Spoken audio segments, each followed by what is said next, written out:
Apabila Liverpool mengumumkan perpindahan Diego Jota 2 bulan lepas untuk nilai perpindahan 41.1 juta pound, ramai yang menggelakkan Liverpool pada mulanya. Kena tipu, mereka kata.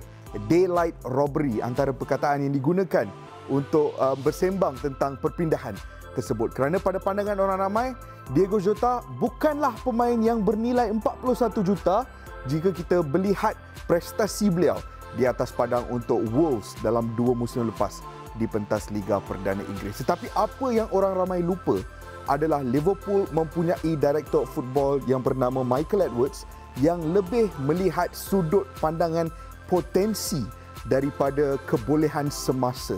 Seperti contoh beberapa tahun lepas Michael Edwards yang meyakinkan Jurgen Klopp untuk membeli Mo Salah biarpun Jurgen Klopp tidak yakin. Dan kali ini Michael Edwards meyakinkan Liverpool untuk mengeluarkan 41 juta untuk membeli Diego Jota. Dalam episod Match Stats kali ini kita akan melihat apa yang menjadikan Diego Jota pemain yang cukup sesuai untuk Liverpool dan juga sistem Jurgen Klopp. Pendekar, tapi jiwa masih berlegar, ibarat seorang saudagar yang mengejar sejarah silam yang telah pun dibubar. Jadi ada 3 faktor yang menjadikan Diego Jota seorang pemain yang cukup sesuai untuk sistem Jurgen Klopp di Liverpool. Kita lihat faktor pertama dulu, faktor kepelbagaian.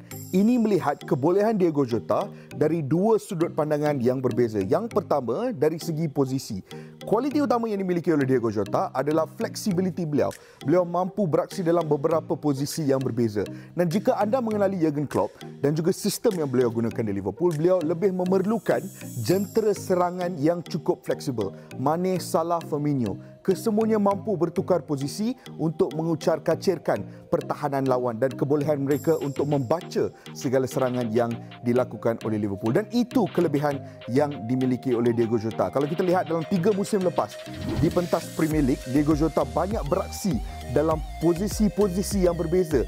Dan dalam kesemua posisi ini, Diego Jota tetap menjaringkan gol untuk pasukan Wolves dan juga kini Liverpool. Dan kepelbagaian ini yang menjadi antara tunjang paling penting yang dilihat oleh Jurgen Klopp dalam Diego Jota, yang mungkin memainkan peranan yang penting untuk meyakinkan Klopp untuk membawa masuk Diego Jota sebagai aset yang penting untuk Liverpool. Dan itu yang sedang kita lihat pada ketika ini. Diego Jota cukup selesa beraksi dalam mana-mana posisi di bahagian hadapan untuk pasukan Liverpool. Tetapi kepelbagaian ini ada juga perspektif yang kedua, iaitu kepelbagaian dari penggunaan kaki. Kalau kita lihat statistik jumlah percubaan yang dilakukan oleh Jota sepanjang 3 tahun lepas ataupun 3 musim lepas, kita boleh lihat jumlah percubaan yang dilakukan menggunakan kaki kiri dan juga kaki kanan hampir sama. Dan output dari segi penjaringan gol juga lebih kurang sama. Dan kepelbagaian ini dari segi fleksibiliti beliau dengan kaki memberi Diego Jota advantage yang begitu besar. Mengapa? Kerana hakikatnya Jota adalah seorang pemain yang seringkali masuk ke dalam situasi-situasi untuk menjaringkan gol di dalam kotak penalti. Dan dalam situasi tersebut, pasukan lawan, pertahanan mereka tidak dapat mengagak apa yang akan dilakukan oleh Jota kerana beliau cukup selesa melakukan percubaan dengan kaki kiri maupun kaki kanan. Dan ini salah satu advantage yang cukup besar untuk Liverpool. Faktor kedua yang menjadikan Diego Jota pemain yang cukup selesa, yang cukup sesuai untuk sistem Jurgen Klopp adalah keupayaan beliau sebagai seorang modern fox in the box. Apa yang dilakukan oleh Jota adalah beliau akan seringkali terlibat dalam segala proses penciptaan peluang, tetapi fokus utama beliau adalah untuk bergegas masuk ke dalam kotak penalti secepat mungkin, dan itu menjadi fokus utama beliau di atas padang.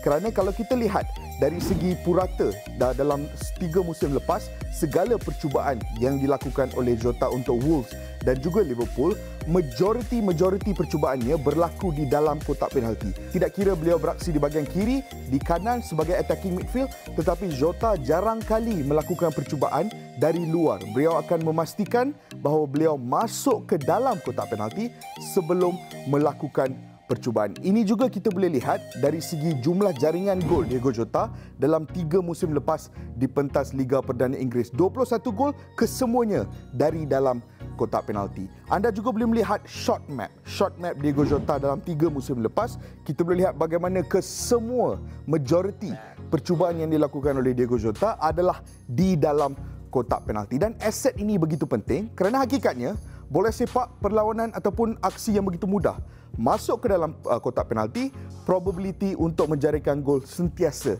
lebih tinggi. Satu lagi perkara yang menjadikan Diogo Jota seorang pemain yang bagus, yang cukup positif untuk Liverpool adalah keupayaan beliau untuk menyudahkan peluang-peluang tersebut. Selepas masuk ke dalam kotak penalti, kalau tidak dapat menyudahkan peluang, tidak guna juga. Tetapi Diogo Jota seorang pemain yang selesa menyudahkan peluang. Kalau kita lihat dari segi conversion rate untuk pemain-pemain Liga Perdana Inggeris musim ini dengan minimum 20 percubaan. Dalam carta ini, kita boleh lihat Diogo Jota berada di tangga ketiga dengan conversion rate sebanyak 25%, hanya di belakang Son Heung-min dan juga Calvert-Lewin. Tetapi apa yang lebih menarik adalah 55% daripada segala percubaan yang dilakukan oleh Diogo Jota seringkali on target. Mengapa? Ini berkait rapat dengan posisi beliau yang sering mahu masuk ke dalam kotak penalti. Jadi, Diogo Jota, pemain yang fleksibel, boleh beraksi di luar kotak penalti dalam 3, 4, 5 posisi yang berbeza, tetapi fokus utama masuk ke dalam kotak penalti. Modern fox in the box. Faktor terakhir, dan mungkin ini yang paling pentinglah untuk Jurgen Klopp yang menjadikan Diogo Jota pemain yang sesuai untuk Liverpool. Pressing monster. Itu tagline yang diberikan oleh penolong ketujuh jurulatih Liverpool, Pep Lijnders, pada awal musim apabila Jota dibawa masuk. Kerana hakikatnya, Diogo Jota seorang pemain yang cukup agresif melakukan pressing. Kita lihat saja carta segala pressing yang dilakukan oleh pemain-pemain Liverpool. Top 5 mereka melibatkan keempat-empat pemain yang beraksi di bahagian penyerang. Dan Diogo Jota berada di tangga ketiga dari segi jumlah pressing yang dilakukan. Tetapi, apa yang menakjubkan adalah jika kita lihat statistik pressures per 90 minutes. Dari segi secara purata, setiap 90 minit, Diogo Jota lebih banyak melakukan pressing daripada Sadio Mane, daripada Mo Salah dan juga Roberto Firmino. Ini yang dikatakan pressing monster. Seorang pemain yang bukan saja boleh melakukan pressing tetapi lebih agresif daripada barisan serangan yang sedia ada. Satu lagi advantage yang dimiliki oleh Diogo Jota, beliau juga lebih banyak melakukan pressures ataupun pressing di bahagian final third. Maknanya Diogo Jota pemain yang lebih banyak melibatkan diri dalam proses membantu Liverpool mematahkan serangan-serangan yang cuba dilakukan oleh pasukan lawan. Satu lagi statistik untuk kita lihat jenis betapa agresif Diogo Jota di atas padang adalah ground duels. Duels yang dilakukan di atas padang menentang pemain-pemain lawan.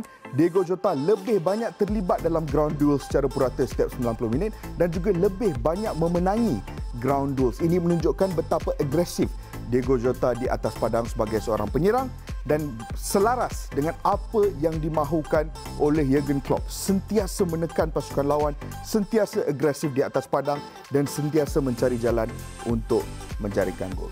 Jadi hakikatnya Diogo Jota berdasarkan 3 atau 4 perspektif berbeza jelas mempunyai kualiti dan kebolehan untuk menjadi pemain yang cukup penting dalam sistem Jurgen Klopp di Liverpool. Dan hakikatnya ini boleh dilihat sebagai salah satu lagi pembelian yang begitu menarik daripada Michael Edwards. Dan seringkali kita akan melihat lebih banyak klub akan mula menggunakan statistik dan data untuk bukan mengukur kebolehan semasa pemain tetapi untuk melihat potensi pemain tersebut untuk menjadi seorang pemain yang lebih berbisa. Pandangan anda, jika Liverpool musim depan menerima tawaran untuk menjual Mo Salah dengan ketibaan Jota, patutkah mereka melepaskan Mo Salah? Komen di bawah.